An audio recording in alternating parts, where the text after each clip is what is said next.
tá gravando do jeito que dá certo.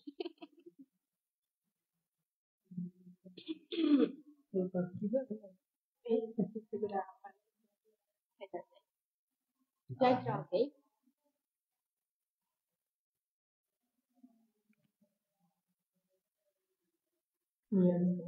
Ó, tu não coloquei ele no próximo, porque ele vai ser comida. Coloquei ele aqui.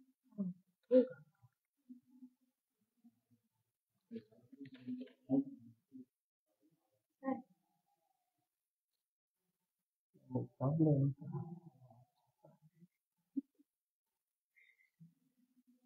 E Serginho tá bem.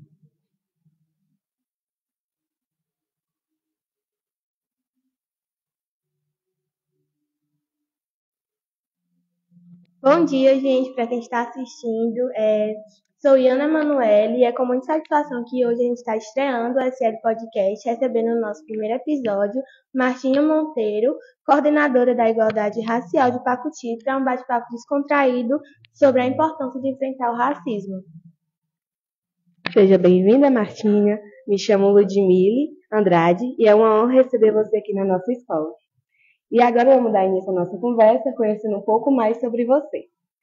Como era você na infância?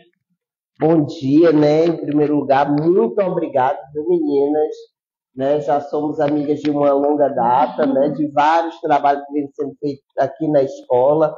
Bom dia para quem está em casa assistindo. Me sinto muito honrada como mulher negra, como militante, de estar aqui fazendo esse primeiro episódio desse modelo de podcast, porque se fala muito do abandono escolar e que tem que se ressignificar a educação. E essa é uma forma de se ressignificar a educação, porque tem que se fazendo até uso do que Paulo Freire deixou para nós que somos professores.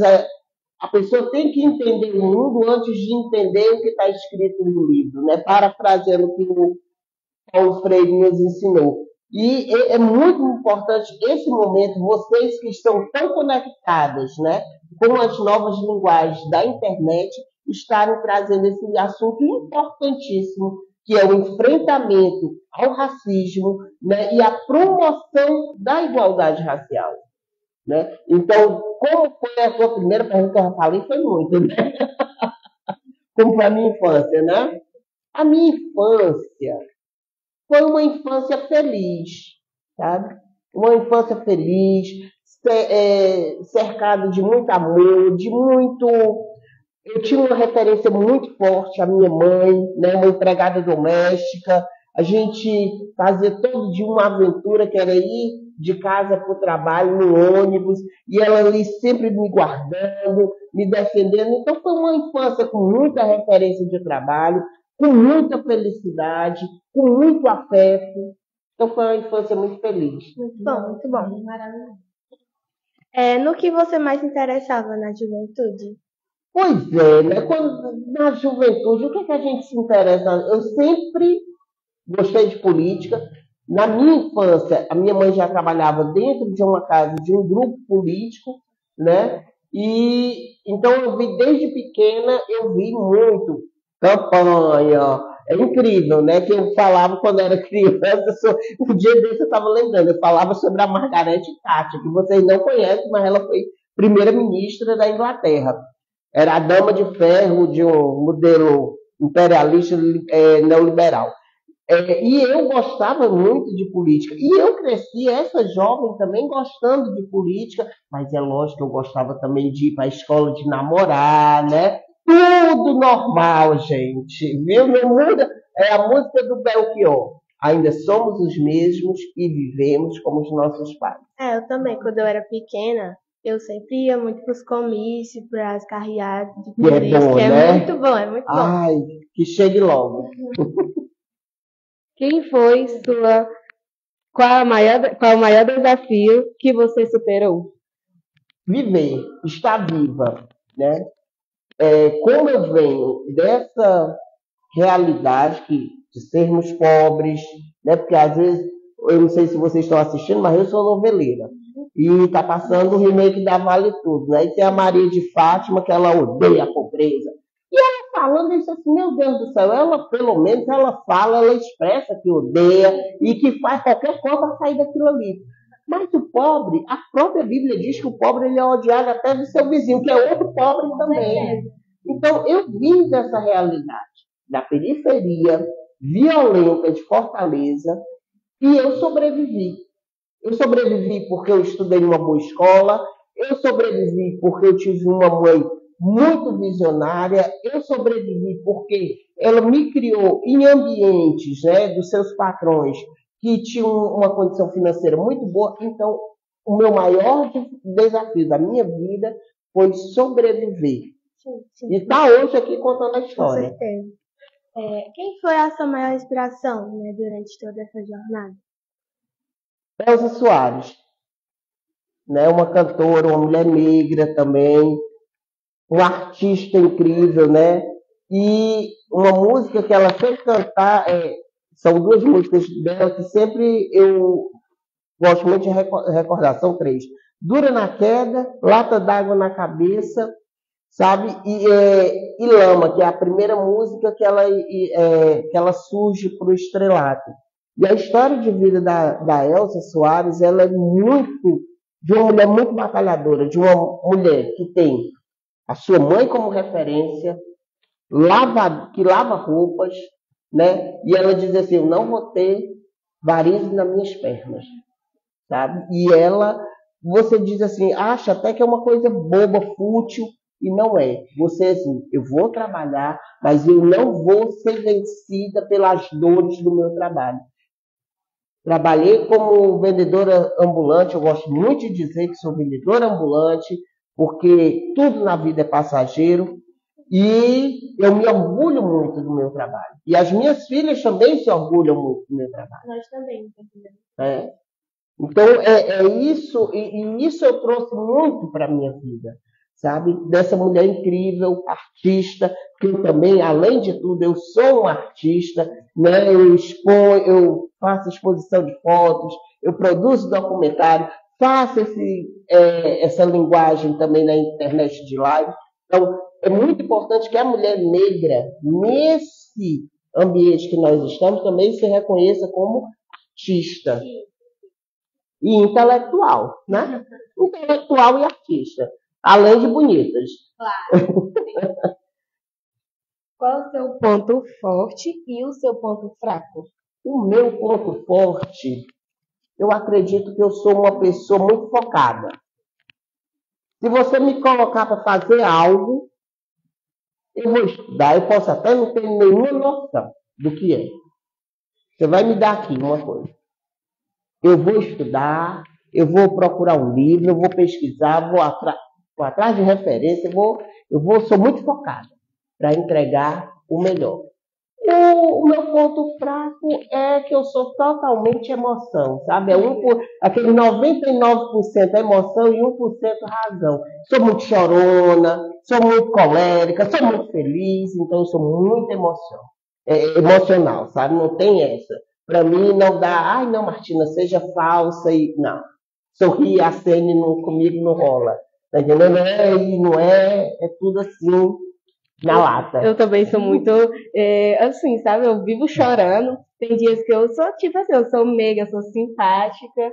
Isso me define como pessoa, né? Com certeza, é o que a gente é. Aí eu sou muito assim, sabe? Transparente. É. Com certeza. Agora a gente quer que a senhora fale um pouquinho sobre... Senhora não, Martina. Voltei. Agora a gente quer que você fale um pouco sobre a sua trajetória de vida, sobre a sua profissão, enfim. Tá certo. Pois é, então a minha trajetória de vida, né? Eu tenho aqui alguns anos que eu moro aqui, no Pacuti, né? E quando eu cheguei aqui, eu fui trabalhar lá com Átila. Isso é a minha história aqui, né? Fui trabalhar com Átila, ali no salão. Tive a oportunidade de conhecer várias pessoas daqui do Pacuti, né? E quando eu estiver em Milha, né? Eu trabalhava em Paracuru, eu tinha que viajar e deixar ela aqui com algumas pessoas. E assim, eu estou me lembrando que um dia desse o nosso prefeito interino, né, que é o Aeronildes, né, que ele está enquanto o nosso prefeito Tomás está em viagem, ele dizendo, meu Deus, como a Emília cresceu, porque a Emília também ficava lá na casa dele, tá entendendo? E eu disse assim, não, eu não posso deixar a Emília assim, não era abandonada. Era muito pequena, ela ficava com pessoas responsáveis, mas eu tinha que estar com ela. Então fui trabalhar na banca, fui lá colocando aquela banca, e é algo que eu nunca vou me esquecer. Foram 10 anos ali no mercado. Ontem mesmo eu estava até dizendo, e eu me considero uma pessoa hoje muito mais forte, uma pessoa, eu me considero um mulherão mesmo por eu ter tido essa experiência de trabalhar no mercado, da Emília ter crescido ali debaixo daquela banca. O pessoal acha que quando eu digo isso, acho que eu estou me vitimizando, mas não é. Só sabe do desafio quem passa por ele todo dia, como você tem que acordar todo dia, processar, poxa, ontem não foi um bom dia, mas eu tenho que ir hoje. Hoje vai ser. E se não for de novo, amanhã será. Tá entendendo? Então, essa é a minha trajetória. E aí, com militância, né? Sou filiada ao Partido dos Trabalhadores, atualmente estou a vice-presidenta do Partido dos Trabalhadores aqui, né? Já concorri à eleição, né? Estou como suplente, e isso é a carreira política. Institucional, estou como coordenadora da igualdade racial, porque foi algo que lá em 2021 eu vinha colocando, porque são de governos progressistas essa pauta de enfrentamento às injustiças, e eu já vinha desde 2021, juntamente com a professora Iranise, que antes disso já vinha me chamando para encontros aqui em São Luís, quando tinha o Pérola Negra, né? E a gente fazendo essa militância da importância de a gestão pública ver que enfrentar o racismo e promover a igualdade racial, não é, ô bichinho, não fica triste não. Não, não é isso. Não é porque todo dia, se você me perguntar, Martina, qual foi a última vez que você sofreu um ataque racista? Todo dia na minha, todo dia, sabe, tem um xingamento, os micros racismo, os macros, todo dia eu tenho que enfrentar. E aí é das vezes que eu escuto a pessoa dizer assim, ai mulher, pra ti tudo é racismo. Então, me deixa falar, e o capitalismo me deixa falar de outra coisa que não seja racismo? A sociedade, ainda na veia, toda aquela história escravocrata, me deixa falar outra coisa não ser racismo? Então, todos os dias eu sofro, e todos os dias eu digo, ó, não me matou, não me venceu, eu estou aqui. Então, foi importante toda essa militância que nós estávamos lá em 2021, né? E nós conseguimos fazer a primeira semana do pertencimento, fazer o Dia Mundial, o Dia Nacional das mulheres negras, né, que é em julho, dia 25 de julho, e fazer todo esse trabalho para que o ano passado, né, a gente conseguisse colocar na Câmara e votado. Eu fui lá defender a importância de haver um conselho da igualdade racial, de haver um cargo na grade administrativa, porque não adianta dizer assim, o prefeito é alinhado à pauta. Ele concorda, ele não é racista, ele é tudo. Mas tem um trabalho voltado? Tem um salário digno? Tem. Então, se não tiver, é só para foto. E aí, nós fomos na Câmara, o prefeito deu total suporte. Fui lá na Câmara, foi votado o conselho e o cargo. Por unanimidade, todos os vereadores concordaram, né? Votaram a favor, porque sabiam da necessidade, da importância dessa pauta.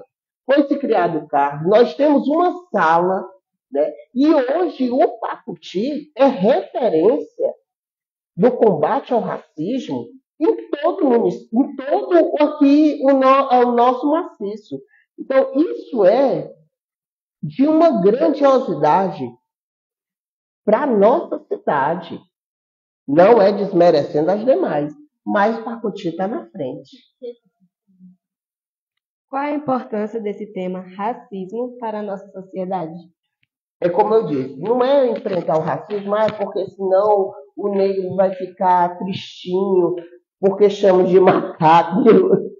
Teve uma pessoa que botou lá um monte de macaquinho no comentário, então todos são cyberbullying, né? Que todo crime cometido na internet, ele é triplamente, né? Ele tem uma dosagem na lei 3 vezes mais, sabe? Se era só 1 ano, vai ser 3 anos de pena. Então a pessoa botou um monte de macaquinho. Eu disse assim, meu Deus do céu. Eu fui lá no perfil da pessoa, a pessoa mais clarinha, eu disse assim, meu amor, na natureza também existe macaco branco. Tá? Então, pensar que é porque eu vou ficar tristinha, porque eu vou ficar arrasada, eu sei que é uma forma de desumanizar e assim se tornar mais fácil a pessoa morrer por todo tipo de violência e ninguém tá nem aí. É só mais um negro que toma. Como tem a música que ficou muito famosa, a voz da Elza Soares, né? A carne mais barata do mercado ainda é a carne negra. Então, quando você desumaniza, então pode sofrer todo tipo de violência. Tu pode morar num barranco e cair a tua casa e toda a tua família morrer. Aí é só mais um preto. Pode muito bem estar chegando do trabalho, trabalhar de noite e estar saindo do teu trabalho e levar um tiro porque foi confundido com um bandido. E não, é só mais um negro. Martins, isso não existe não. A gente viu agora há pouco tempo, antes do carnaval, um músico, ele não é músico, ele é jornalista, e ele estava trabalhando como garçom num bar, saiu, pegou um mototáxi, né? Policial da reserva de folga, sei lá o que é, deu um tiro que confundiu como um bandido. Porque ainda somos, como o Samba da Mangueira desse ano diz, né, um alvo que a bala insiste em achar. Aí depois diz assim, foi uma bala perdida. Não é.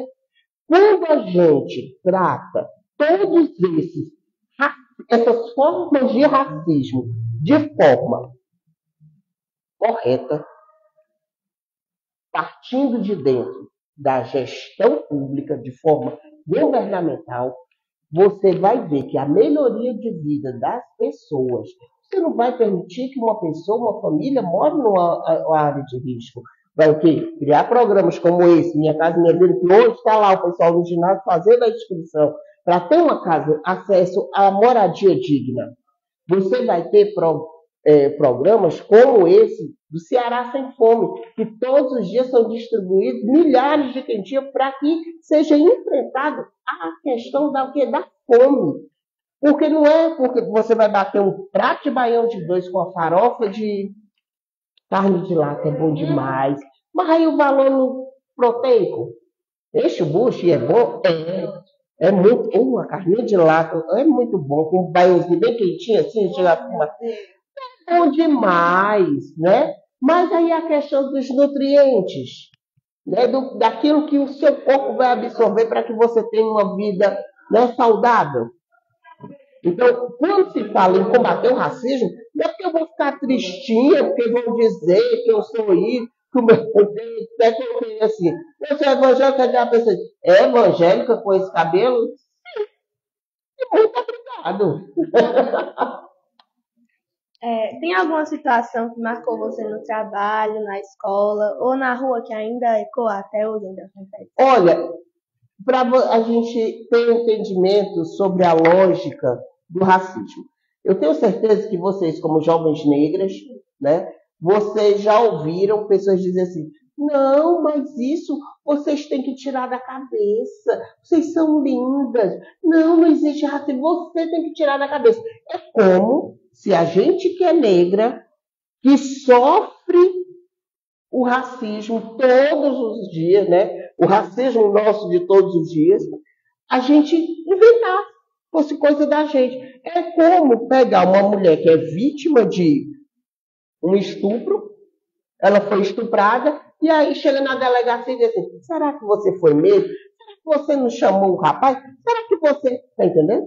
Então, quando você parte a entender que são construções de anos, sabe, de séculos, que você tem que enfrentar e se desconstruir. Um dia, na minha banca, eu cheguei muito cedo, né? Eu tinha colocado, para responder a tua pergunta, eu falo tudo, então eu cheguei muito cedo e aí eu estava arrumando a minha banca, eu já tinha arrumado os livros, e arrumando a banca e ali acelerando. Chega um senhor negro, de chinela havaiana, uma roupa muito simples, e ele fica olhando os livros que eu estava vendendo na minha banca. Machado de Assis, José de Alencar.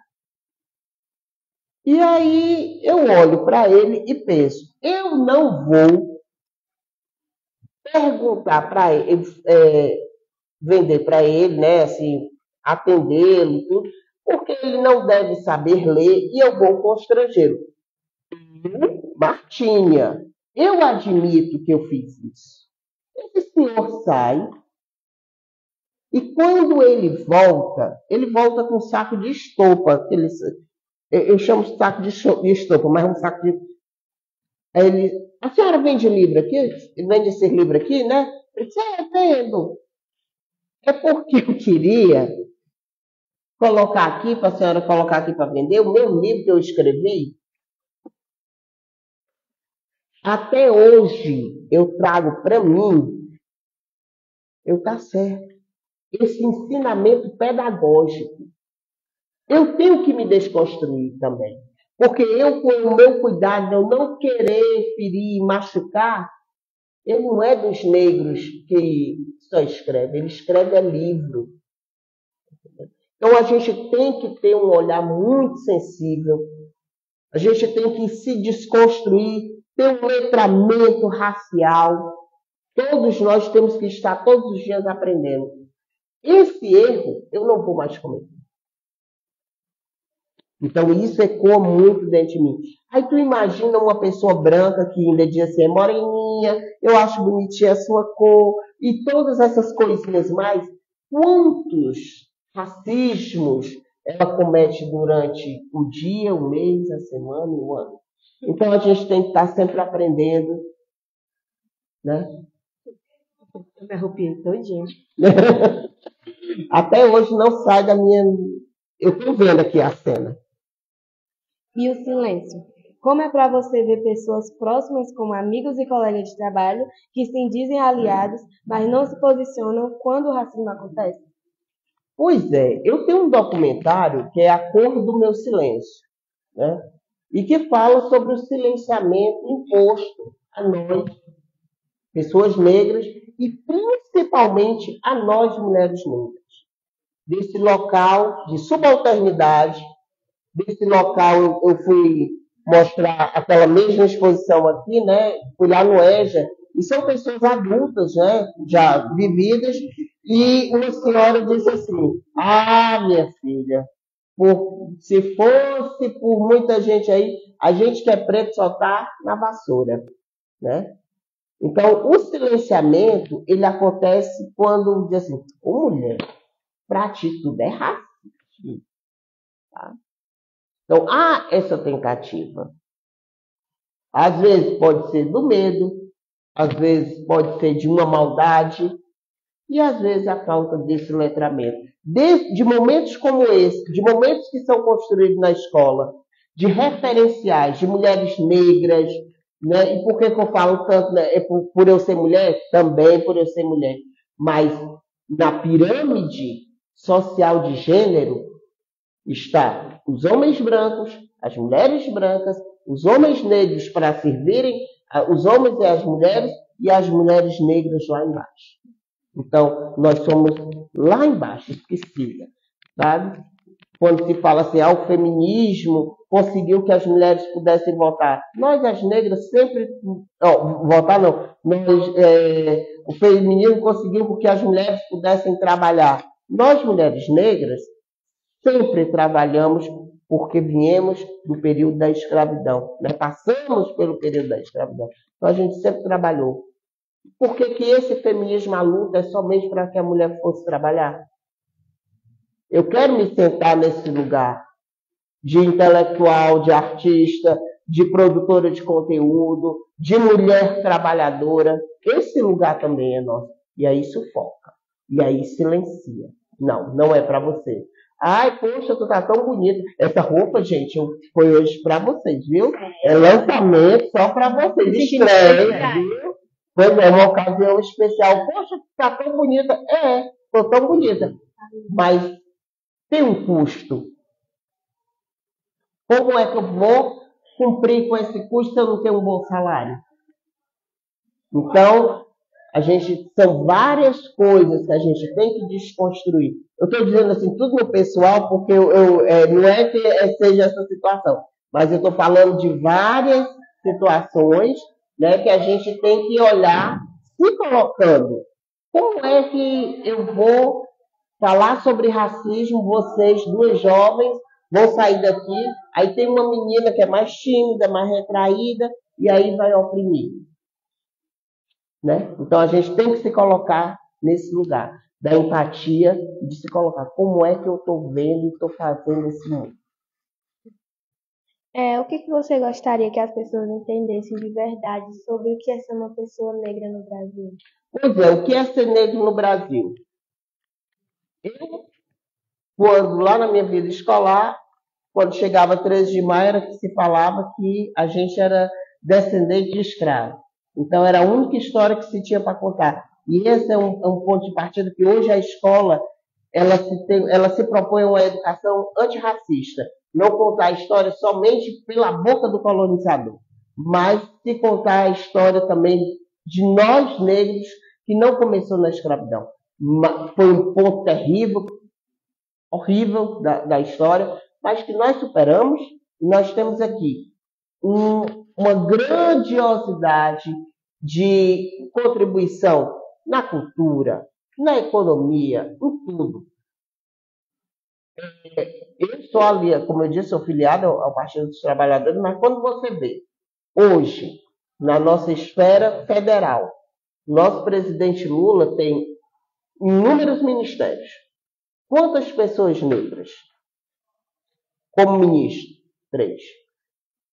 Ministra Macaé Evaristo, Direitos Humanos, Margarete Menezes, Cultura, e a Aniele Franco, na Igualdade Racial. Que podemos dizer que são 3 ministérios identitários. Por que não coloca nada contra o Fernando Haddad? Por que não coloca uma pessoa negra, não tem nenhum economista negro bom para estar no Ministério da Economia? Tem, na saúde, que são ministérios-chave. Por que a gente só pode falar da questão da economia do lado de quem está levando o pau?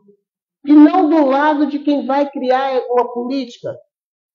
Se é a gente que sofre com pouco dinheiro no final do mês para fazer as compras, se é o pobre que gasta 90% do seu orçamento com alimento e fica 10% para pagar o quê? Aluguel, água, luz e um sapato para o menino, né? O leite das crianças, né? E o absorvente da mulher, né? Tem até a música, e o resto é só fé. Então, por que somente colocam a gente para esse campo identitário? Fica aqui na igualdade racial, ou fica aqui na cultura, ou fica aqui nos direitos humanos para dizer que a gente não pode morrer, que economiza nas balas, né? Então, ser negro hoje no Brasil, meu tempo de escola, era de aflição, porque eu só me via representado como a empregada doméstica nas novelas, ou como a pessoa escravizada. Na escola vinha somente o 13 de maio. Hoje, a gente ser negro hoje no Brasil é bater na porta, sentar na mesa e dizer assim, nós queremos, nós temos direito, esse lugar também é para a gente, nós temos que construir, porque senão não vai ficar bom. Você teria alguma dica sobre ações para serem realizadas em nossa escola para combater o racismo? Menina, só que eu tenho. Eu vivo aqui, gente, mas pode me chamar lá. Olha, se tem uma escola totalmente assim, aliada à luta antirracista, e também porque na sua direção, uma mulher negra, né? Uma mulher que já enfrentou vários preconceitos religiosos, Todos. Então, é uma escola aberta, mas a gente tem que falar mais. Questão do colorismo. Ah, mas tu não é tão pretinha assim. Ah, mas você é uma negra linda. Sabe? A gente tem que conversar, sentar e conversar mais. Trazer os pais para terem essa experiência. Sabe? Esse letramento. Então, tem muita coisa para a gente fazer e estamos aqui para fazer e vai ser feito. Eu me considero uma mulher negra. Eu me considero. É, né, amor? Para quem está ouvindo e quer começar a agir de forma antirracista, o que você diria? Por onde começa? Por onde começa a luta antirracista? Começa você observar, reconhecer. É tudo na vida, eu sou evangélica, né? E tudo na vida se começa de dentro para fora. Por mais que eu fosse militante do movimento negro, por mais que eu me reconhecesse como mulher negra, foi preciso esse fato, né? Agora me esqueci o nome dele, é um senhor daqui, daqui da Serra mesmo, ele é autodidata, foi preciso eu ser confrontada. Só estava eu e ele e os nossos pensamentos, só Deus foi testemunha daquele momento. Eu precisei ser confrontada. Então eu acho que a pessoa tem que começar um confronto nela mesma. Será que quando vê um rapaz negro na rua, eu escondo a bolsa, o celular? Né? A pessoa tem que se confrontar. Será que todas as mulheres que eu acho bonita, qual é o tom de pele dela? Qual é a nora que eu vou aceitar, né, o meu filho trazer aqui para casar? Porque tem o corpo da mulher desejado, querido, mas nunca assumido. Por isso que a maioria das mães solo são mulheres negras. Muito bom para fazer, mas não bom para criar, né? Agora vamos para uma rodada de perguntas e respostas rápidas. Eita, vai, é o mais difícil. Nós vamos tentar. Como você se descreveria em uma palavra? Mulherão. Seu maior medo? A morte. A morte. Não é eu morrer, porque eu não é morrer. Ninguém ficou fazendo medo. Mas é a morte. Agora o Papa morreu. Eu não vi, mas nem olhei. É o caixão passando, eu nem olho. É a morte. O animal morto, olha para o outro lado. Só vou visitar você, meu filho, você viva. No seu velório. Comida preferida? Com essa cintura, né? Eu corro. A que tiver pronta, né? Um amor? Minhas filhas, minha nega. Deus é? Pessoal e íntimo. Íntimo. Uma habilidade? Sou pau para toda obra. Uma fruta? Banana. Funk ou axé? Funk. Ai, eu sou funkeira, você não sou não? Sou sim. Ai, eu amo funk. Se eu soubesse minha frustração, eu não saber dançar. Gospel ou forró? Gospel, né? Não, e assim eu gosto mesmo. Eu tenho uma frustração na vida, eu não sei dançar, né? Aí eu gosto de forró, eu gosto, porque a gente só levanta a mão, né? Ai, meu Deus. Festa ou casa? Em casa, na minha cama. E se for transmitida a festa, eu assisto no YouTube. Dinheiro é? Muito bom, mas não tem. O que você faz no seu tempo livre? Brinco de boneca com as meninas, desenho, com minhas filhas. O que você assiste? Documentário, novela, filme. Gosto muito de documentário. Qual foi a última coisa que você procurou no Google? Menina, a gente estava até falando. Eu esqueci o que era que eu estava procurando. Eu esqueci, mas eu fiz uma... lembrei. O valor de uma Barbie preta, que a minha menina quer uma Barbie preta.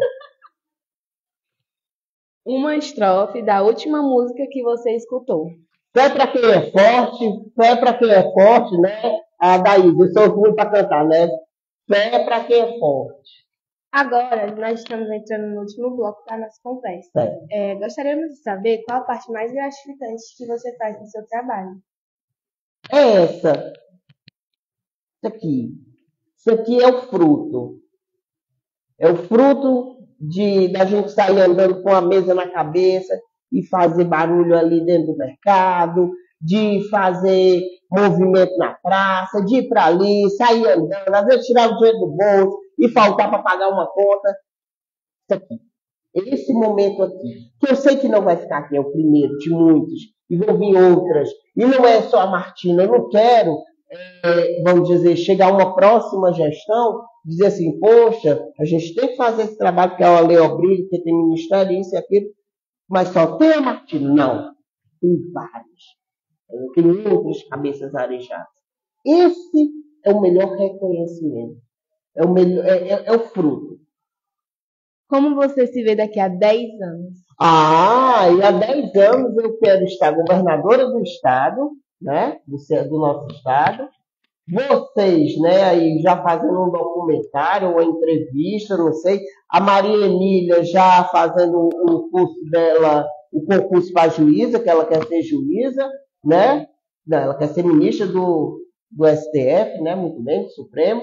Estamos aqui, né? E o nosso futuro é tremendo, potente e brilhante.